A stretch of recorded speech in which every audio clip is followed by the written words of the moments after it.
Party on, Joe. Party on, Justin. What's up, y'all, and welcome to another episode of Uncultured Universe, the podcast where friends and lovers show each other movies, TV, music, books, anything to get a little bit more cultured. I am your excellent host, Justin, and with me in the totally gnarly and bogus uncultured seat is Joe. Welcome.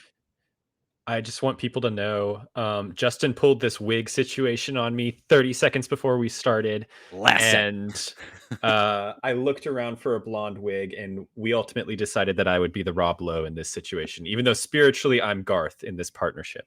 Absolutely, yeah. Which is no big deal. It's no bummer to me or anybody else. It's all good. If you couldn't glean what we're doing today, today we're going to be diving into the nostalgic and grungy world of the early '90s with the Mm. SNL skit turned hit feature film Wayne's World from 1992. Um, Possibly one of the most or more popular SNL skits turned feature films. Like, this is like kind of the one, right? Even had a sequel. Yeah, we will get into those bits of information here. But yeah, so we are in a brand new month. We're in June. Happy Pride, y'all. And what better way to celebrate Pride than just go full in and talk about SNL? Uh, this has been like a happy kind of kismet moment. We kind of talked and skirted around some semblance of SNL stuff before in the past. And I think just on an off chance text couple months ago, I asked Joe if he'd ever seen Wayne's World, and he said no. And he volleyed back with another movie that I had never seen. That's also I don't think you meant it to be an SNL related. We both were just kind of like throwing out options, and I think we both realized at the same time that we had just threw out two like movies that came from SNL skits, and we Yeah, immediately were like SNL miniseries. we're doing it, baby. So first out the gate, we're jumping in with this movie, Wayne's World. Joe, you had never seen it. 1992, you were nothing on the world, not a blip. It was negative numbers. Negative numbers, but a twinkle. And I was only like a commanding 5 years old. So, Oh um, God. but I do remember when this movie came out. Um, I definitely didn't see it in theaters, but I remember seeing it on TV shortly thereafter. And specifically coming with it was Queen, my introduction to Queen. This movie giving me my first taste of Bohemian Rhapsody.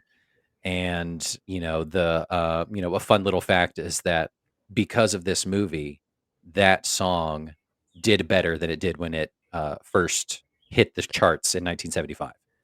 It is Um, kind of like one of the iconic moments from this movie. I think it's do the I need to go back and like watch the actual SNL, the Saturday Night Live skits in this case, because I'm really interested in like what they brought from the skits versus like what is actually for the movies. Obviously, yeah, like yeah, the yeah. show itself, them in the basement, is from the skits, but yeah, the Queen bit is them kind of jamming out in the car. That I did know was from this movie. Yeah. It kind of like put Bohemian Rhapsody back on the map.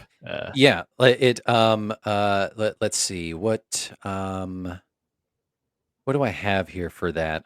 It's in here somewhere in the notes. We'll stumble back across it, but it skyrocketed that song back to I think number 2, Mhm. which is way higher than it did when it debuted, That rocks. almost 20 years prior. But yeah, this movie is amazing. It's so fun and ridiculous and such a time capsule of the '90s. I'm excited to unpack it with you. So let's start with some of the parts that we normally kick around with. This movie was directed by Penelope Spheris. Some other notable films she did. I don't know if you've seen the Beverly Hillbillies or the Little Rascals or Black Sheep. So it was kind of like those tight early to mid '90s kind of like offbeat comedies. So, growing up as the homeschooler in the woods that I was, I watched the original black and white versions of the Beverly Hillbillies and the Little Rascals because Amazing. those are based on like old little shorts and TV shows. Amazing. Um, so I don't. I think I've seen the modern Little Rascals too. Modern from the 90s. Yeah. Yeah, yeah, yeah, right. So 30 years ago. Um, yeah, I remember those movies too, and they came out. I saw all of those, so I'm intimately familiar with Penelope Spheres' work. Surprisingly, this movie was written by Mike Myers, of course, uh, Hmm. Bonnie and Terry Turner, best known for creating the sitcoms Third Rock from the Sun and That '70s Show, which they This, had success later with. I mean, the movie obviously does have like a sitcom vibe. Mhm. It's I like how you can see like they had a certain amount of a certain amount of like foundation from the Saturday Night Live skits that inspired the movie. Obviously, you have these characters, you have like what they're doing, what their traits are, and then outside of that, in order to make this a movie, you have the two central characters kind of like playing around with breaking the fourth wall and kind of doing different things in a very sitcom way. It reminded me kind of like of like a Nickelodeon show from the 90s, like a Pete and Pete type Yeah, situation, where absolutely. it's like it's for kids, but they're doing some interesting stuff. It's very meta. It's very like it's not like anything you've seen before. It definitely wasn't, and it was such a like a unique kind of twist on what you would expect to see and experience from like a Wayne's World movie, Hmm. a skit, like a throwaway skit that you see every so often on SNL. Um, yeah, I love the turn that they did of like, no, we're gonna break the fourth wall and like have these characters kind of carry us along their journey while we see what's going on through their eyes, which is pretty cool. Um, yeah, I love that part about it, honestly. And it does feel like predecessors of like more modern television of like The Office or Parks and Rec or something like that, Hmm. where it's even though it's not like interview style, it is like breaking the fourth wall and like you said, sitcom kind of situations. It's a little wink at the camera. Yeah. Yeah, it's a big Um, hefty wink at the camera. But yeah, this movie was also produced by Lorne Michaels, of course. He's fronting the cash for the TV and he's going to put it in front of the big screen, baby. Of course, the creator and producer of Saturday Night Live himself, starring Mike Myers, Dana Carvey, Tia Carrera, Rob Lowe, Laura Flynn, Laura Flynn Boyle, and with several notable cameos from Meatloaf, Ed O'Neill, Robert Patrick, Alice Cooper, and Chris Farley. Stacked cast, incredible. most of my notes as I was watching this movie are just like all caps someone's name when they came on screen. Yeah. Like I have like an all caps Laura Flynn when she came on. Laura Flynn.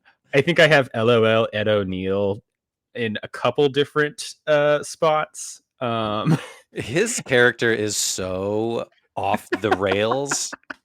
He's like, all right, I know exactly what kind of character I'm playing. It's like, you are secret serial killer. And he's done. Got it. I got the character. Like What the are you doing? writers room for this movie was probably so fun because I mean you have so much of a base from Saturday Night Live, you really just have to like fill in the rest of the time. I mean the story of the movie itself, I'll get into it with the plot I can't description. wait. It's fairly simple. I'm hoping it'll be easy to explain. And then in between, you kind of just have these like mini scenes that are in the style of skits. You have like Yeah. joke punchline, Uh-huh. and stuff like that. Um, yeah, it was kind of reminiscent to watching like an hour and a half long SNL skit Right, but, like, obviously, like, big like, I don't know, like, the best way to describe it is just, like, you take the TV and you just throw it outside and it's with just the there, outdoors. and it's just there. But They have the sky in this one. yeah, which is really fun and neat. So many iconic pieces, to this movie that we'll talk about in a little bit. But yeah, this movie came out on Valentine's Day in 1992. Oh, Um, Valentine's. yeah, super cool. Budget of $20 million. Box office, Joe, 183 million. Yeah. Cleaned up, dude. This is insane. It remains the highest grossing film based on a SNL skit. Hmm. Um, so this movie was the second movie based off an SNL skit. Can you tell me what the first one was? Do you have any idea? It's not the one that I've picked for my next episode, is it? Nope. The first. Okay, so not. telling which one I have picked. I'm just going to start listing them off, and I'll try and guess. So Go ahead. there's Wayne's World. There's the second Wayne's World. There's Night at the Roxbury. There is Superstar. There is. God, is that it? Is it Night at the Roxbury? No, this is a movie from 12 years prior, from 1980. It was the Blues 1980. Brothers. Oh, that was an SNL skit. Yeah, I've never actually seen the Blues Brothers. I haven't either. I've seen some of it, and I've seen like the live performance at Universal Studios, where like they come through and they do their song and dance in front of everybody. It's pretty fun. I But guess that yeah, makes sense because like Dan Aykroyd and Belushi were both on SNL. like the first season or something, like the first handful of Yeah. seasons. Yeah. But yeah, pretty cool that this still like is the highest grossing of all the SNL skit turned movies, kind of Mhm. thing. But when this movie was released of the whole year 1992, this was the 10th highest grossing film of that year. Could you name some of the other movies from 1992, do you think? 1992. You want me to Yeah. name like highest grossing ones? Yeah. See if you can get some of the list. Some of the Okay. top 10. I'll try and name some, and then I want some clues. Okay, you got it. Is Beauty and the Beast on there? No. Fuck. Was that the year previous? It's the year after. 92. Is it like Unforgiven? No, no, no. Keep going. All right. You All were right. you were in the ballpark with Disney. What's another early 90s Disney flick? Early 90s Disney. I mean, early 90s Disney is Beauty and the Beast. Is it Well, yeah. like. Okay, so yeah, so Beauty and the Beast I think was actually before this one. I think Beauty and the Beast was 91. Oh, is it Aladdin? It was Aladdin. Yeah, Aladdin. Aladdin What was big. Aladdin was the number one highest grossing movie of 1992. That rocks. Um, what else? Give me some clues. Let's see. And I, Joe, I will always love you. That's The Bodyguard. That was Yeah. high grosser. Wow. Yeah. Convicted felon, recently convicted felon was a part of this movie. Home Alone 2 lost in New York. Yeah. The first of the cast of Home Alone 2 to New York to be a convicted felon, Donald Trump. Amazing. Let's see. That's the number 3. We're just going down the list here. Let's see. Yeah. This one has an infamous vagina shot. Oh, Basic Instinct. Basic Instinct. I'm learning so much. I love this. I know, this is great. I think this was the one where they brought in Joe Pesci. They introduced his character. Mel Gibson. Well, not Home Alone 2. Is this Mel Gibson, Danny Glover? What's it called? Lethal Weapon? Yep, the third one. I've never seen those. Yeah, I think I only saw this one, I think, the third one. This one, I know you haven't seen this one. It is the sequel to the 1989 Michael Keaton superhero flick. Is this Batman Returns? Batman Returns, number 6. Yeah, I've seen parts of it, but we could probably do it Yeah. for this podcast. Yeah. And then let's see. You Can't Handle the Truth. You Can't Handle the Truth. Fucking, is that Tom Cruise? A little more than a couple. What's a little more than a couple? A Few Good Men. Yeah, there you go. This was Whoopi Goldberg putting on the habit. Oh, Sister Act. Yeah. And then number 9, I think this was Gary Oldman and Keanu Reeves. What? Is this like Point Break? No, this is Bram Stoker's Dracula. Oh, duh. Yeah. So 1992 was a wild year for films. That is kind of an awesome year. And then this one comes in and solidifies the top 10 as the 10th highest grossing of that year, which is insane. Wow. So yeah, I remember seeing this movie and watching it a ton as a kid. I used to think honestly that the sequel was funnier growing up. They lean into like more gags and more like visual kind of stuff. Obviously, they have a bigger budget. It came out the next year, I think, in '93. Right. I think they turned that around quick. Yeah, they did. Immediate green light kind of a thing. But like on subsequent rewatches, this one I think is like more of my comfort kind of thing. It just hits better for me for some reason. Even though there are still some funnier bits, like the characters feel more lived in.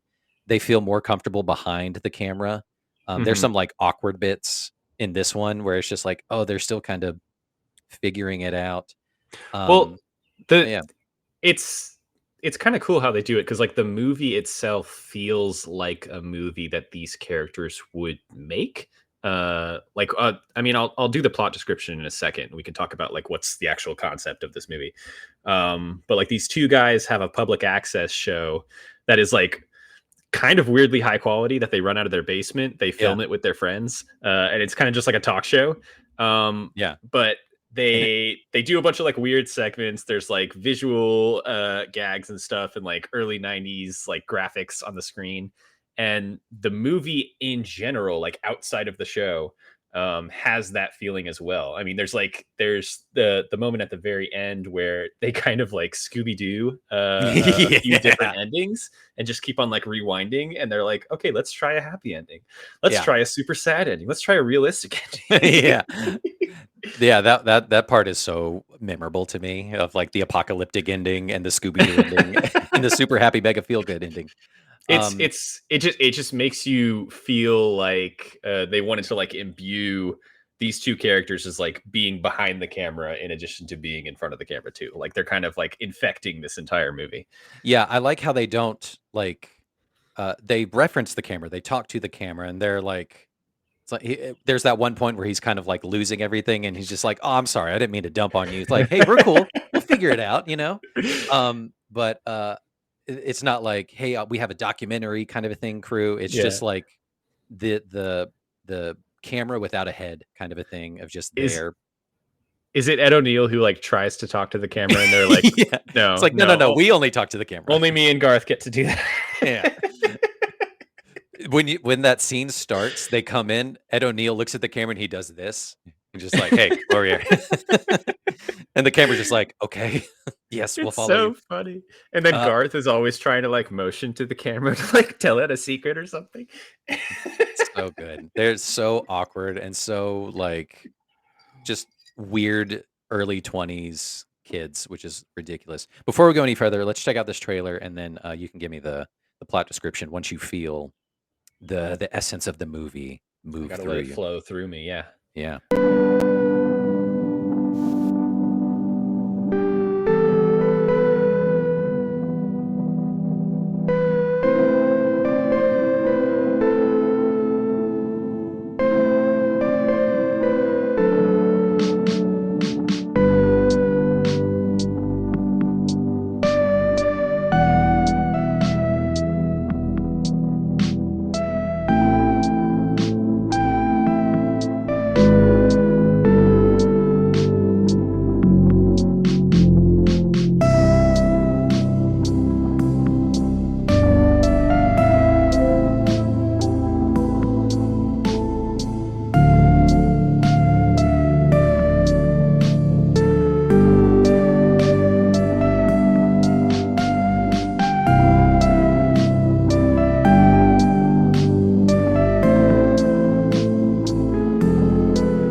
Incredible.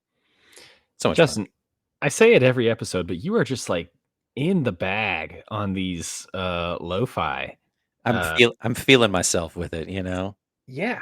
It's you're getting better and better at it. I want to just like watch these as shorts. Like I want to display them in a museum. Can we do that? Can we go to the High Museum in Atlanta and just present them Yeah. with a USB drive of all of these and say, We like slam it down on the desk and be like, "You call will show these." Yeah. Amazing. Um, yeah, so now that you have felt the bohemian, rhapsody wash over you, I'm gonna give you a minute, and you're gonna give me the plot description of Wayne's World from 1992. Joe, are you ready? I'll only need 30 seconds. Okay, I'll hold it. I'll hold it to you. We'll Here you see. go. 3, 2, 1, go.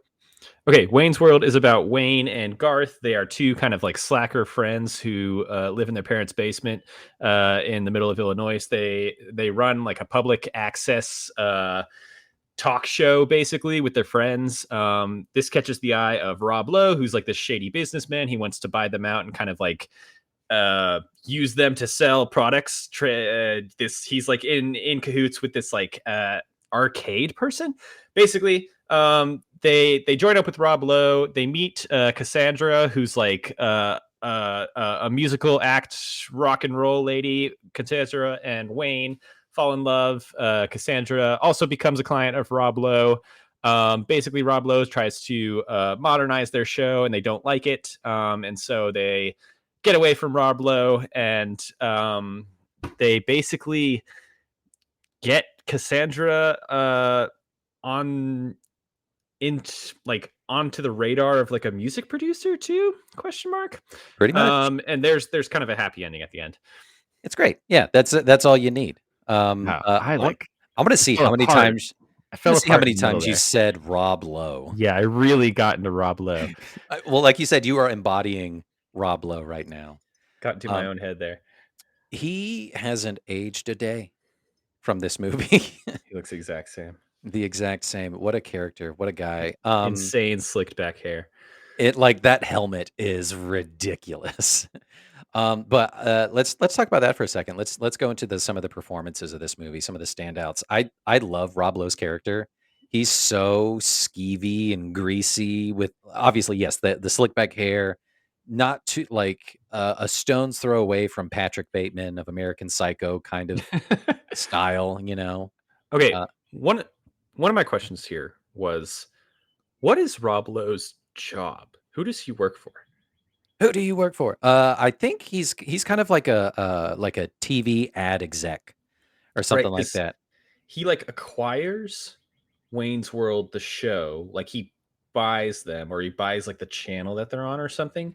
But then he also works with the guy who Arcade. wants to advertise his arcade, but he doesn't work for either of them. He's kind of this weird like Like third party in between puppet. them. Yeah, classic management white guy kind of stuff of like Yeah. you're a struggling arcade business. You need marketing to the young kids.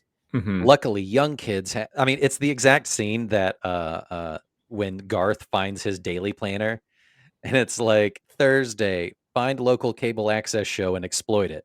Ooh, I hate to be those guys.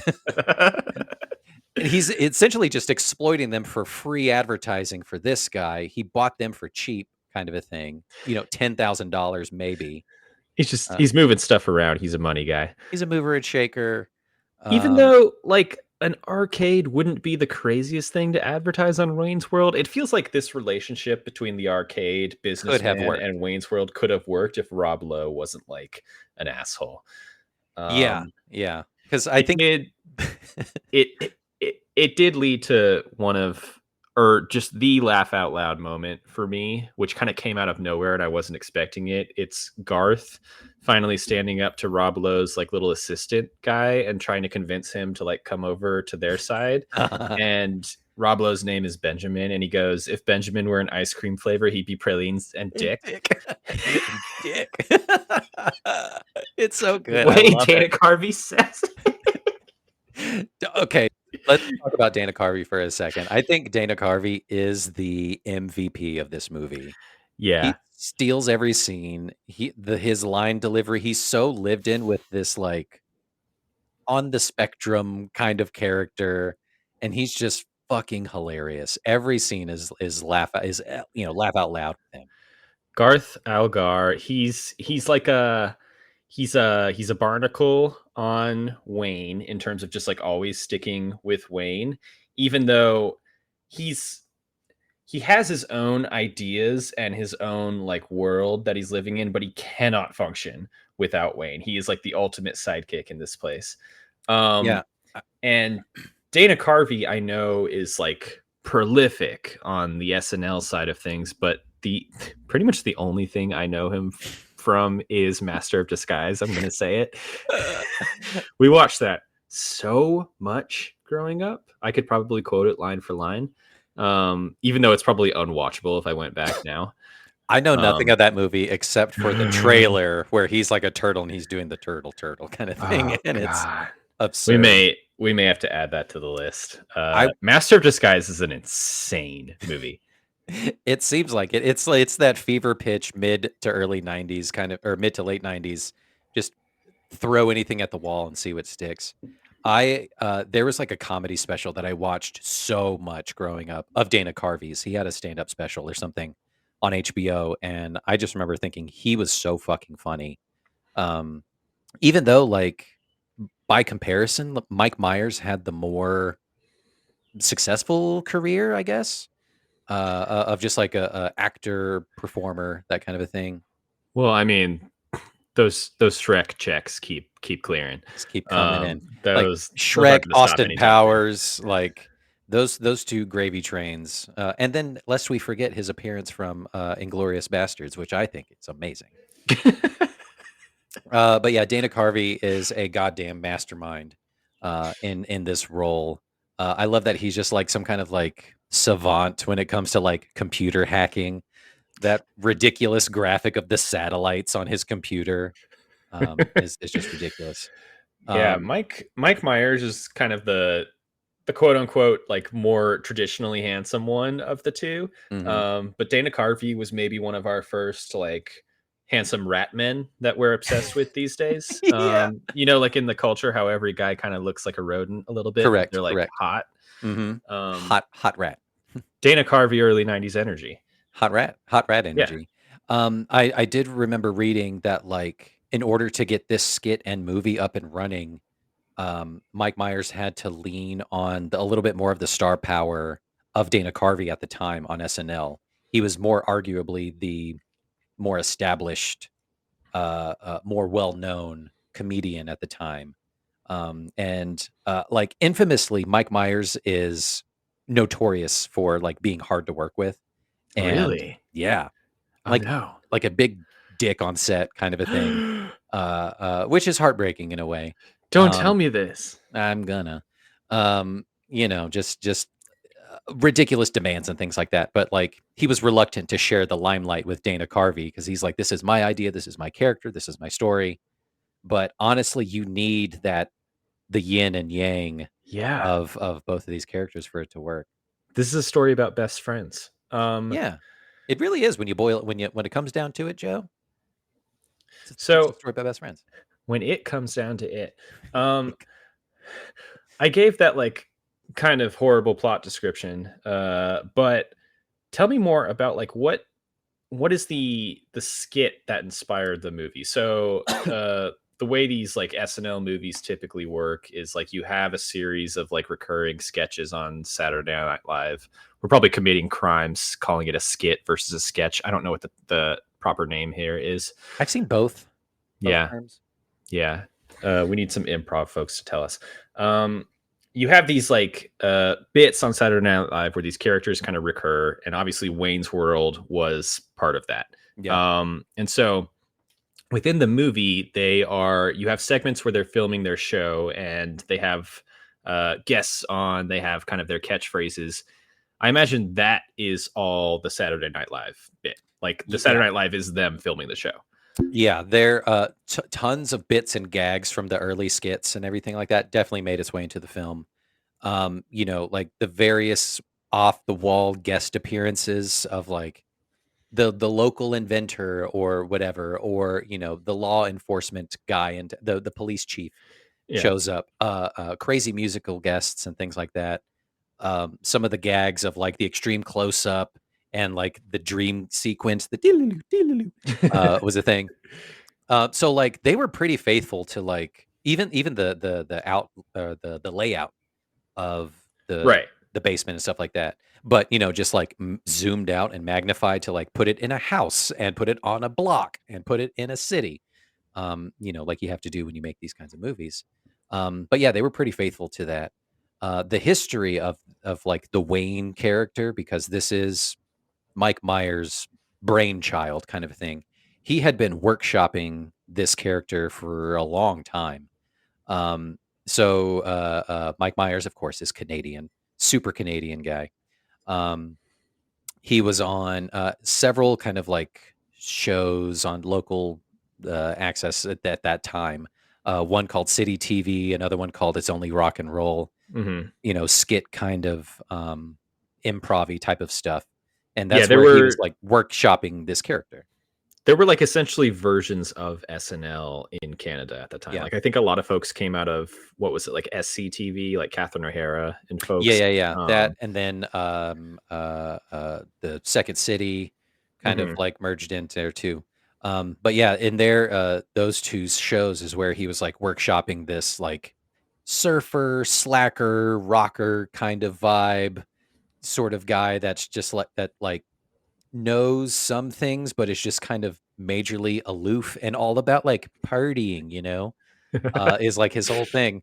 Like a lot of those earlier skits are like pretty cringy, like, to be completely honest, but he's still, like, workshopping and figuring out the character. I think by the time, obviously, they hit the movie and, like, some of the later skits on SNL, or sketches or bits or whatever that you wanna the fuck you wanna call it. Scenes, S short films. Scene, by the time they hit there, definitely by the sequel, like, they've hit their stride. They know who this kinda character is.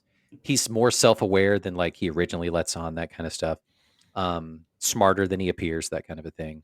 Mhm. But yeah, so like the main traction came from Saturday Night Live when he partnered reluctantly with Dana Carvey to share the limelight and to kind of like evolve and like revolve the whole story dynamic between two best friends essentially.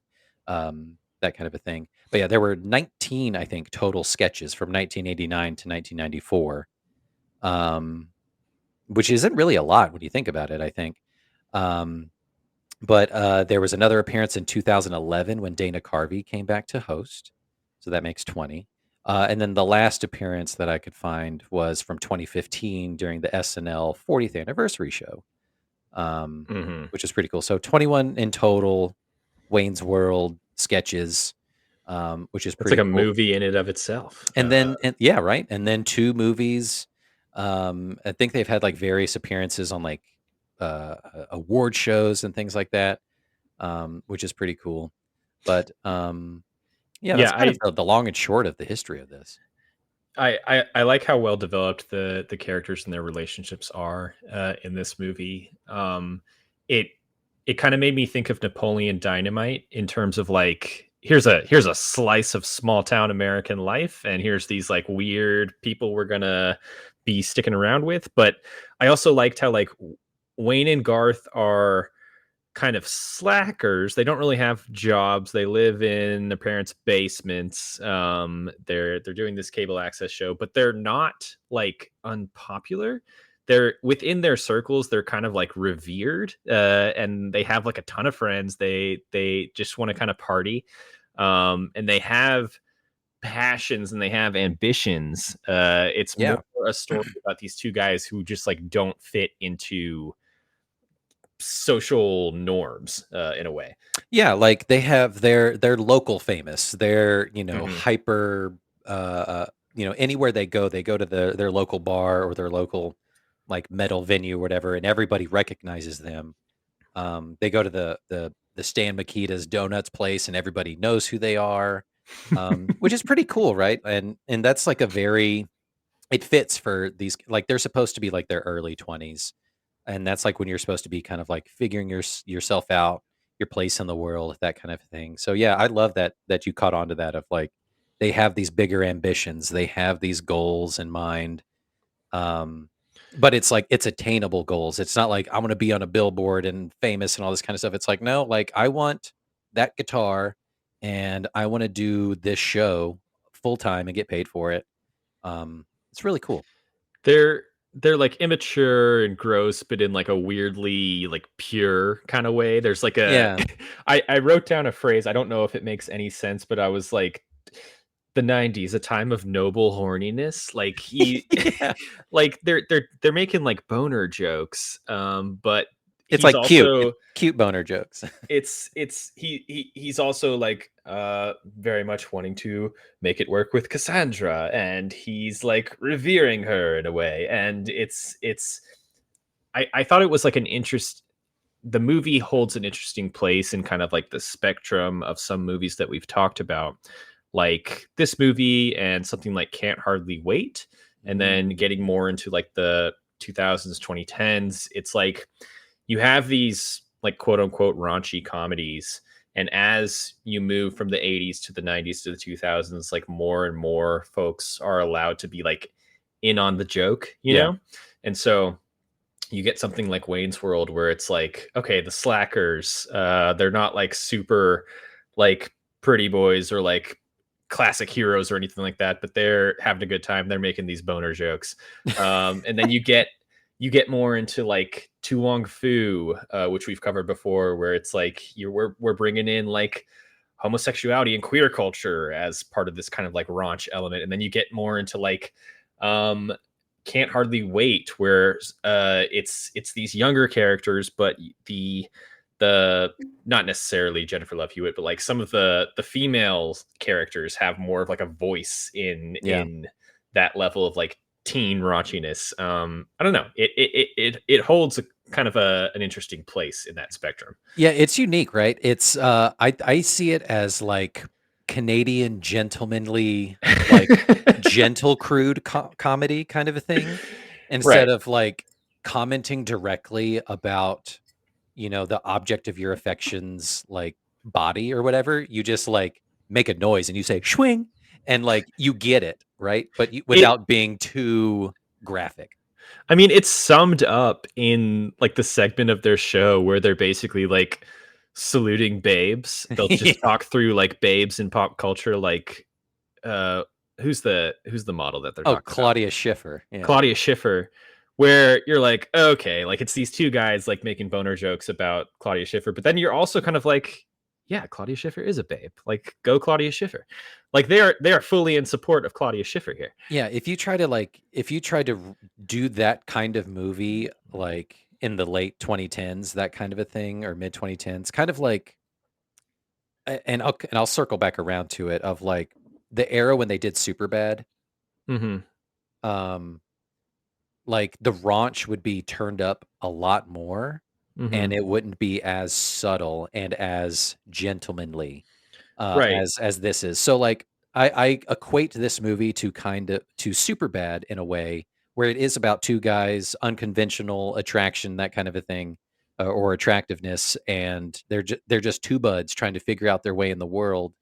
But there is like boner jokes and like sex jokes, but it's turned up way more because of the time that it was released. So like if you swapped those movies on a timeline, they would be very different, obviously. A- And I guess like my thought is like the 2010s and beyond, like the raunch is turned up more, but it's also like spread more evenly among the different types of characters, different genders, different sexualities, and all that stuff, Yeah. which is like what you would want to see. I mean, that's progress. Yeah. We love Equality, a baby. raunchy movie. Just let everyone be raunchy, you know? Yeah. We all got raunch. Yeah. Happy Pride. Happy Pride, y'all. We all got our raunches on. We did Um, circle back. We we circled made it. back Wayne's World to Pride. We made it there. Cheers to that. I'm getting near the end of this thing. That looks incredible. It's delicious. And I have more in the freezer. This is great. Um, so I was obviously inspired by the ridiculous drink that Garth orders when they go to the bar when they first meet Rob Lowe's character. Um, that thing is insane. That was filled, I think, when they filmed it, it was blue Gatorade. Just Um, the ultimate tiki drink. I know, amazing. So I wanted to do something akin to that. So this is kind of like a pina colada swirly mix.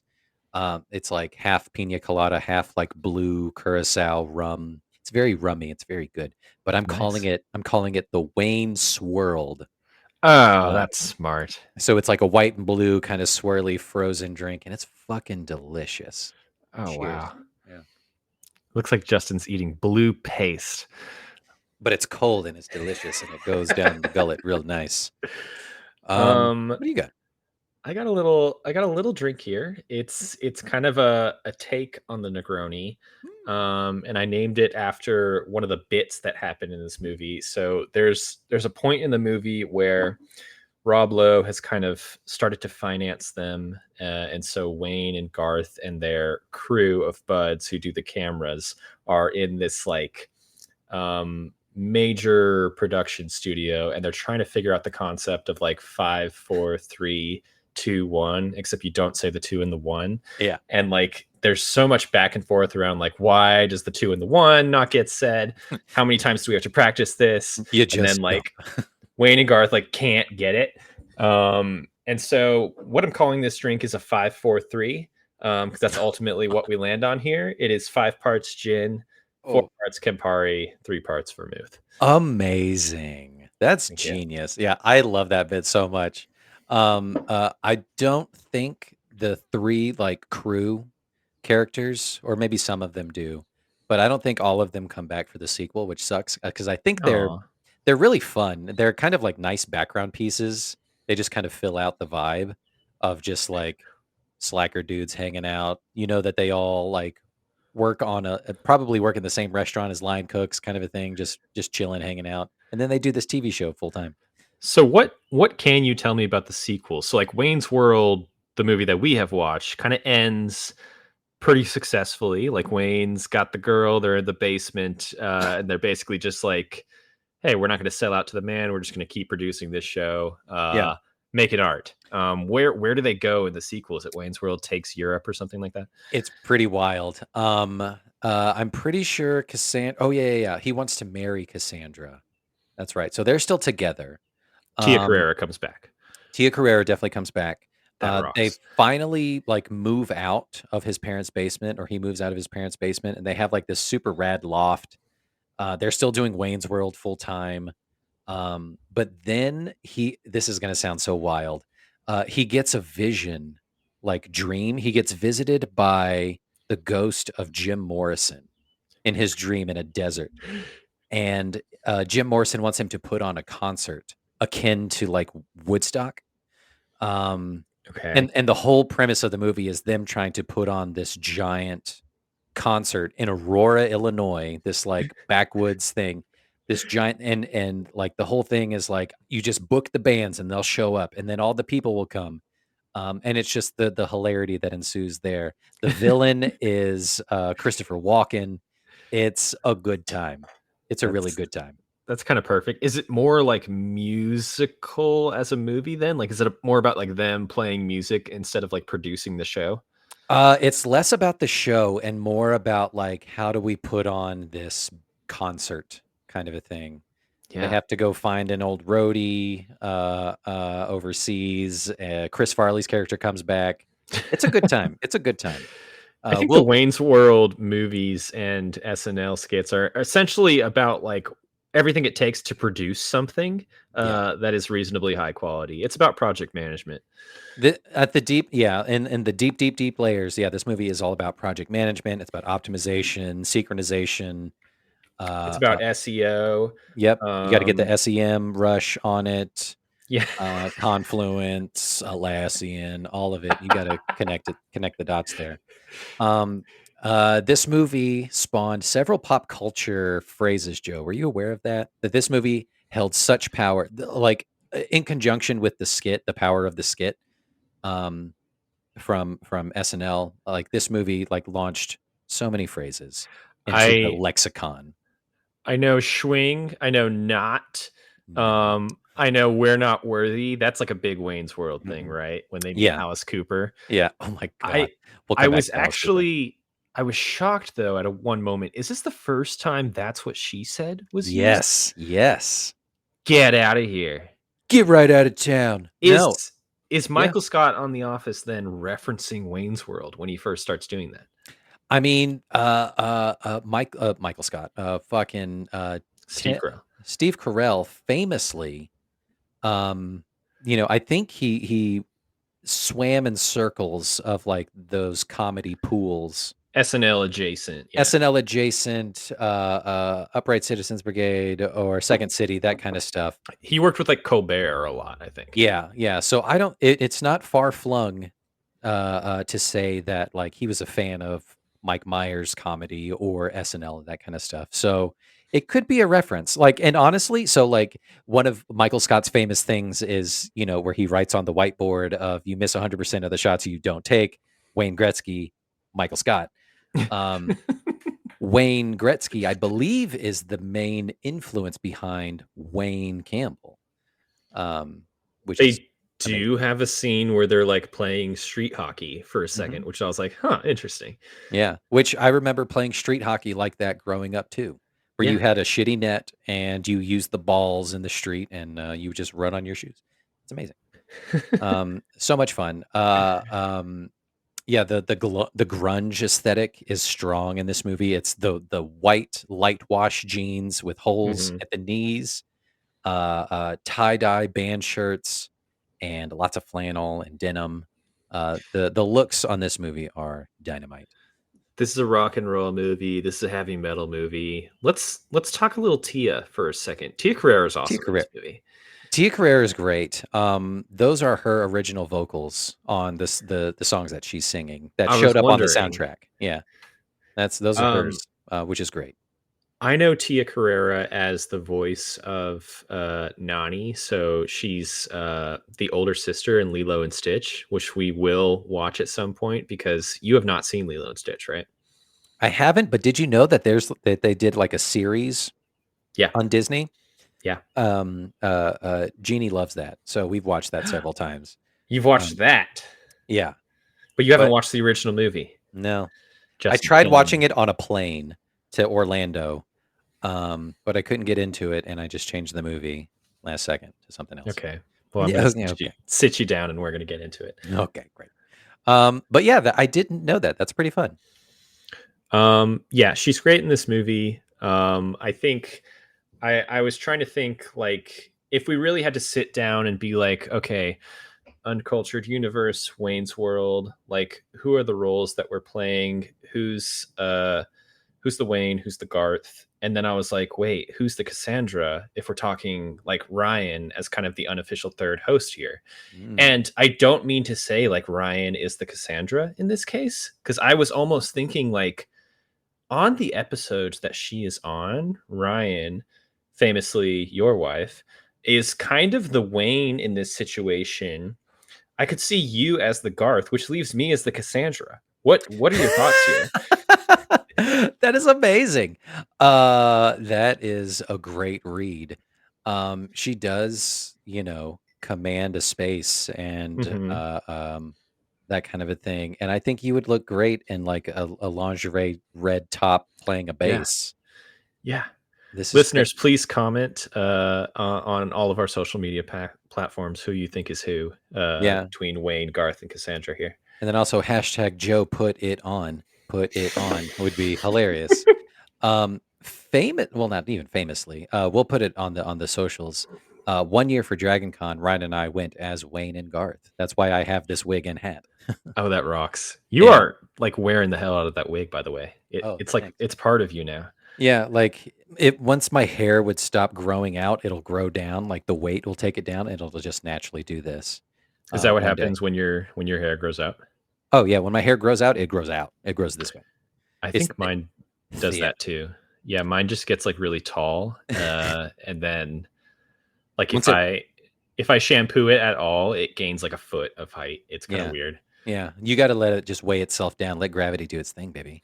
I'm But just yeah, we too young and healthy, and I have too much hair. too young and healthy, I love it. But yeah, I went as Wayne and Ryan went as Garth. She did, like, teased her hair because she has blonde hair, so she just teased it up and wore glasses because she wears glasses, and had a pair of drumsticks, and it was great, and we were just Wayne and Garth at, walking around Atlanta. It's Um, perfect. we'll post it. It's great. We had some good shots. And Um next time you do it, y'all's kid is gonna have to be Ed O'Neill. She would be though, it's really funny. She is kind of a murderer in disguise, which is great. I wanna talk about some, like, favorite quotes and scenes, and then we'll kinda wrap it up here.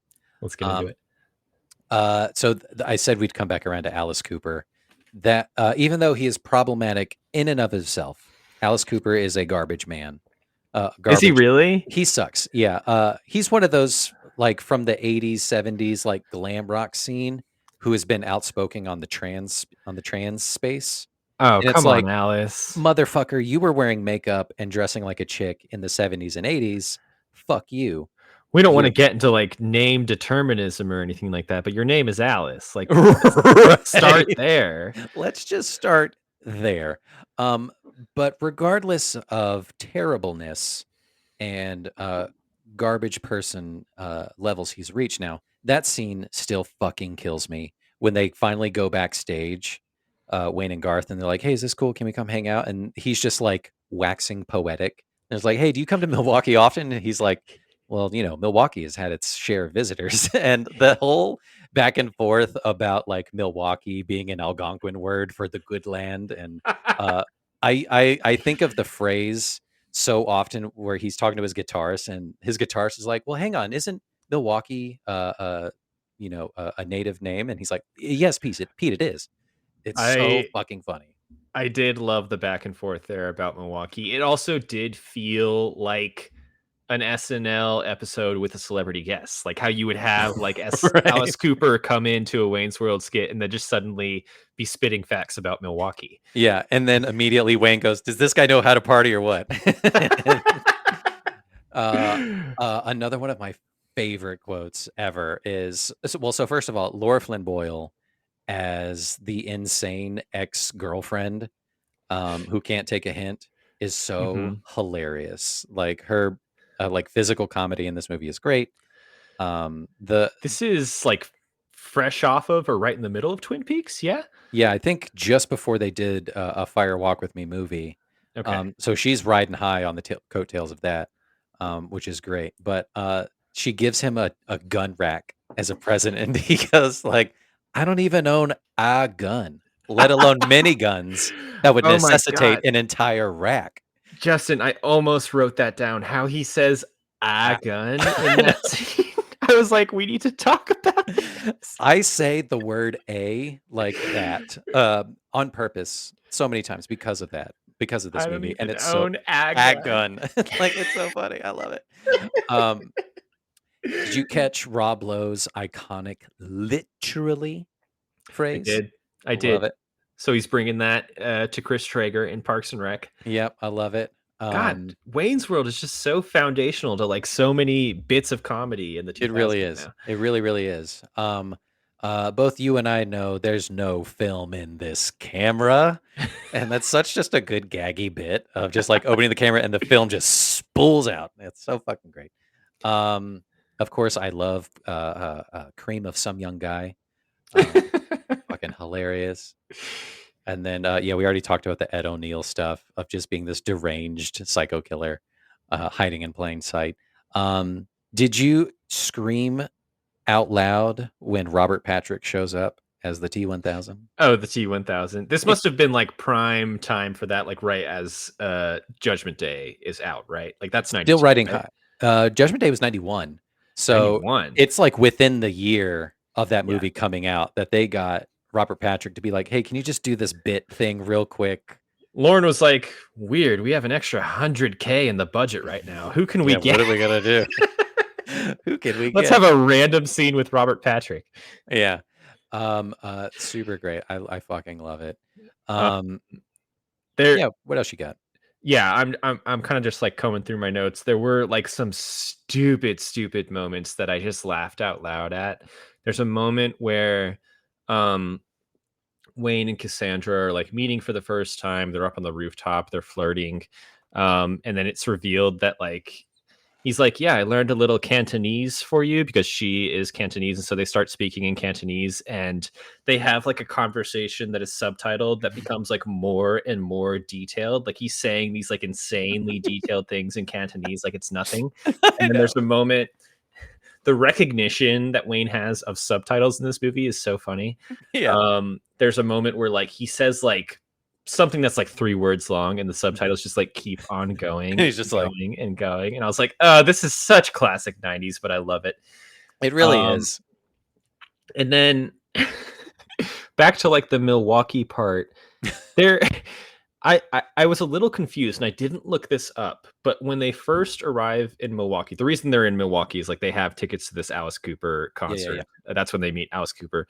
They first arrive in Milwaukee and they do this like montage. Is it Laverne and Shirley? Is that what they're Yes, doing? yes, Okay, yes. that's what I thought. They're essentially like they're they do it's like filmed in an entirely different way, and suddenly they're just like doing the opening credits of Laverne and Shirley, and then It's they're like, amazing. wait, what are we doing? We have concerts at Alice Cooper, let's go. Yeah.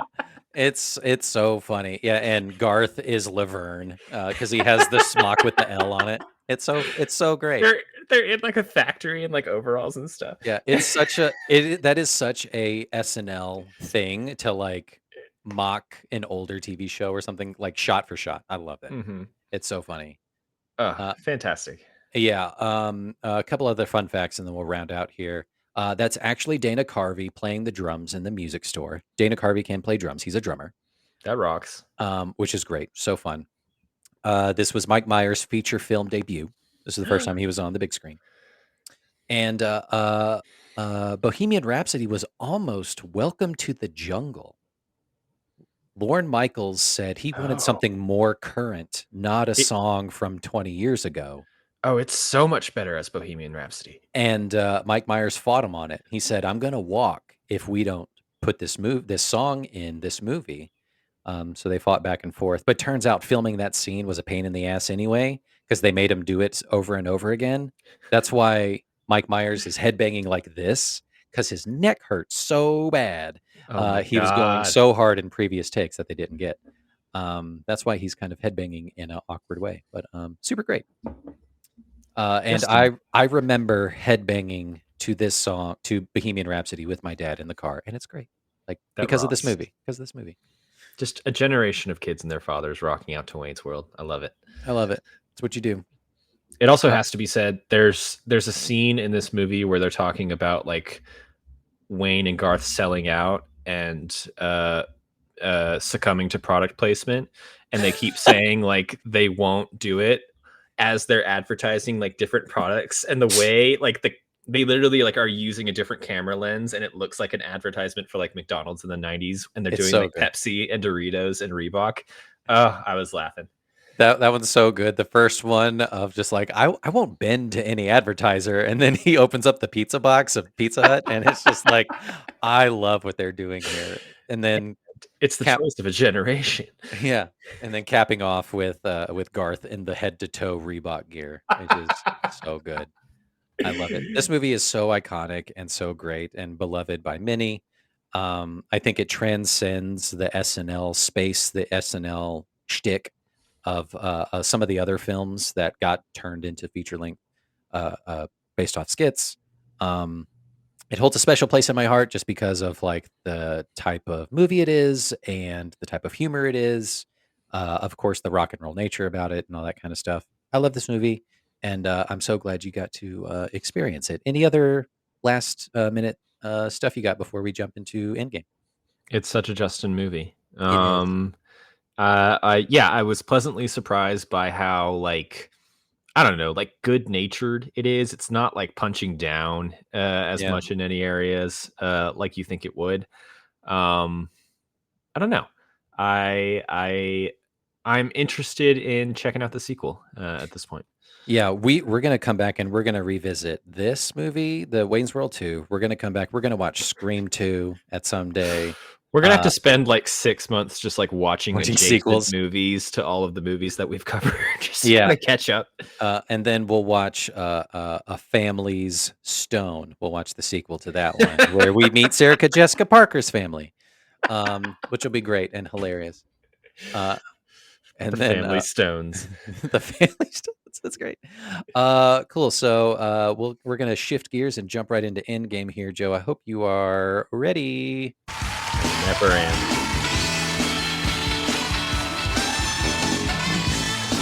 It's Joturday Night Live, starring Joe Murphy, a piece of toast. Welcoming back for his 30th season, it's Joe Murphy.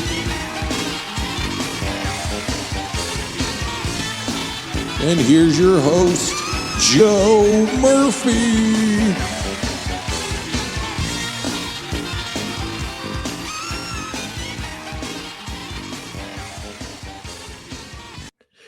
So, Joe, I was originally going to do something so mean and off the wall, but Ryan said that's not a good idea. You should do this instead.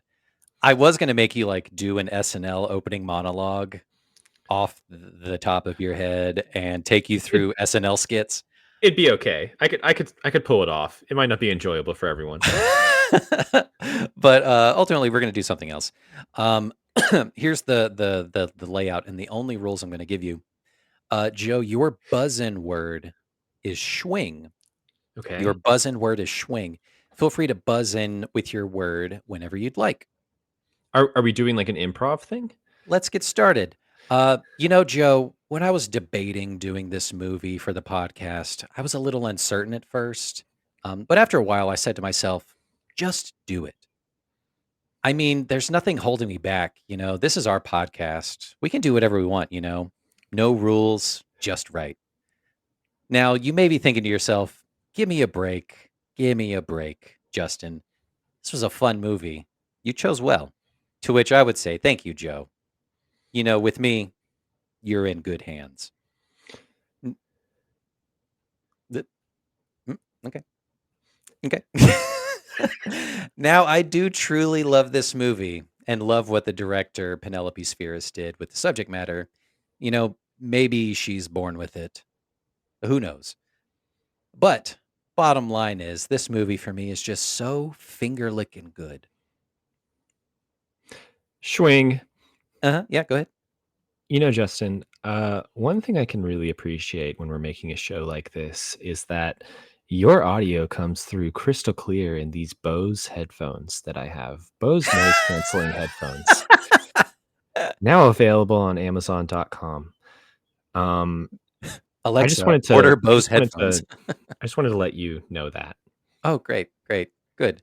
Uh, so it obviously holds a lot of nostalgia for me, this movie, and it feels, instantly transportative to the simpler times of the '90s. All I can think of when I watch this movie is, man, I'm loving it and having a great time. Hmm. Hmm. Yeah. Hmm. Yeah. Schwing. Um, the one thing I was missing from Wayne's World while watching it, and it's really just like sat in my craw this whole entire time, is that they didn't really have the meats, and I really prefer a movie that tends to have the meats, as it were. You want them to say, Um, "We have the meats of the movie." I want them to at least say it. Yeah, Whether or not they produce the meat itself is up for them to decide. But I'd like to at least be assured that they have it in some capacity. the meats. Schwing. The meats. Yep. To me, Mike Myers and co. decided to think different about their approach to this movie. For starters, it holds dear some of the beloved nuances about the original SNL sketch while expanding on that universe. And the jokes, oh man, Joe, the jokes, they just keep going and going and going.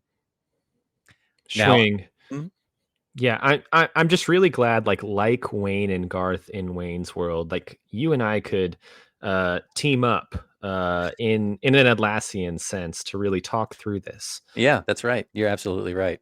I mean, for starters, I love the visual gags of this flick. Garth's ridiculous car, the Mirthmobile, like what a name, right? It's so iconic. Hmm. To me, it's the ultimate driving machine. Uh, the, Schwing. Should have had a Tesla. Schwing. I don't think Tesla was around back then, but no big deal. Uh, Schwing. Tesla's always been around. Schwing. Nikola Tesla, David Bowie, never forget. The flashback sequences make me laugh so hard, as well as the Dreamweaver sequences. This was also the first movie I remember hearing a cop pig joke. It really stuck with me. Seems like Mike Myers thinks the youth of America runs on Duncan on law enforcement, which is great. Schwing. When I think pig, I think Oscar Mayer bacon. And I really think that you should be thinking that too. I should. Um, Schwing. Bottom line, Joe, I'm glad we got to cover this flick. I think this movie is built to last because of simple premise and simple dumb humor. Now, there are some things money can't buy. And to me, that's the talent that this movie holds and the talent that went into it as well. There Hmm. was truly great imagination at work that brought these characters to life. Hmm. Schwing. Home Depot. Schwing. What is Home Depot's? I can't remember. Ultimately, I hope this movie gives you wings and inspires you to think outside the bun for our next SNL episode. Mm. Game over. Schwing. Does OnlyFans have Catchphrase? a slogan? I I'll look it don't up know. It later. should. It should. Yeah, let me get on OnlyFans later just to see what their slogan is. That's the end of the game, Joe. I like what you did with it. What I was hoping you would do is catch all of the hidden slogans and buzz in and tell me what they are. Oh, that's what you wanted me. I turned this into like an insane improv moment. Hey, it's all good. That's what we do. That's why we keep rolling, baby. Hey, Uh, Justin, mm, I'm gonna make the game on the next episode a living hell for you. I can't wait. So for those of you keeping track, it's at home. There were 16 slogans hidden into that little diatribe I just gave. Starting with "Just do If it." That is if you want me 19. to, if you want me to, if you want to list them off, I'll try and answer Okay, them now. yeah. "Just do it." That's Nike. No rules, just right. No rules, just right. Mm-hmm. I have no idea. That's Outback Steakhouse, baby. Oh, I've never been. Yeah, you're not missing anything. Okay. Give me a break. Give me a break. That's Kit Kat. Yep. You're in good hands. That's Allstate. Yep. Maybe she's born with it. That's Maybelline. Finger licking good. That is KFC. I'm loving it. That's McDonald's. Think different. Think different. Is that like Apple? Mm-hmm. Yeah, Is it really? Lean in. Yeah, you got it. Wow. Just keeps going and going and going. That's someone's slogan. Just keeps going. Mm-hmm. I have no idea. That's Energizer batteries, baby. It's the Energizer Bunny. He just keeps going. The ultimate driving machine. It's BMW. Tesla. Tesla again. We're not sponsored by Tesla. Could you imagine the garbage people we would be? America runs on Dunkin'. I think that's Panera. Starbucks. Built to last. Built to last. Tesla. Close. It's Ford. There are some things money can't buy. Tesla. Some things money can't buy. For everything else, JG Wentworth. Yep. MasterCard. For everything else, there's MasterCard. Imagination at work. Disney. This is a deep cut. That's General Electric. What? Yeah, it doesn't make any sense. Gives you wings. That's Red Bull. And think outside the bun. Think outside the bun is Panera. Wendy's. Wendy's. That's right. Is it really Wendy's? No, it's Taco Bell. Come on. Oh shit. Why would they want you to? They want you to think inside the bun with their hamburgers. That was great. That was Joturday Night Live. Had nothing to do with the famous sketch comedy show on NBC. But I had fun with it. It was one of those things where, I come up with a premise and an idea of a theme song in my head before I come up with the game. Yeah, I That's do what that was. every episode. It's wonderful. Joe, that was Wayne's World. I'm so glad I got to share that piece of myself with you. Like you said, it is a total Justin movie. But yeah, I'm excited for your pick next. Where are we going now?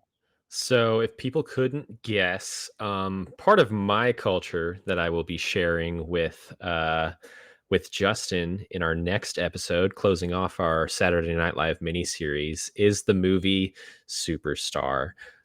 So we will be donning our Catholic schoolgirl uniforms and taking a walk with Miss Mary Catherine Gallagher. Amazing. We're going to be talking about Molly Shannon's iconic character and what they did with her in the movie, which I am really excited to talk about. I cannot wait. That movie passed me by. I was still too young, I think, to stay up that late to watch SNL, so I had no idea what that movie was about when it came out. It's around the same time. It's like early to mid '90s, I think, as Wayne's World. And I'm interested to talk about like the similarities of like the sketch to movie pipeline for these two movies, but also Yeah. where they get a little different because Supergirl is weird as fuck. And as always, there's going to be some fun cameos that we'll get to talk through. I can't wait for all of it. This is going to be exciting. That's going to be a fun one. Joe, if you are not in a cheerleading uniform or a habit or anything like that, I'm going to strangle you. But this will be I fun. also I just realized that I said Supergirl. It's Superstar. Superstar. Yeah. Superstar. Right. I knew what you meant, but maybe nobody else did, which is Yeah. fine. Anyway, that is Uncultured Universe, does SNL, does Wayne's World. Check us out on all the socials at Uncultured Universe and be on the lookout for our Superstar episode coming to your ears and eyeballs soon. Bye. Peace out. Peace out. Schwing.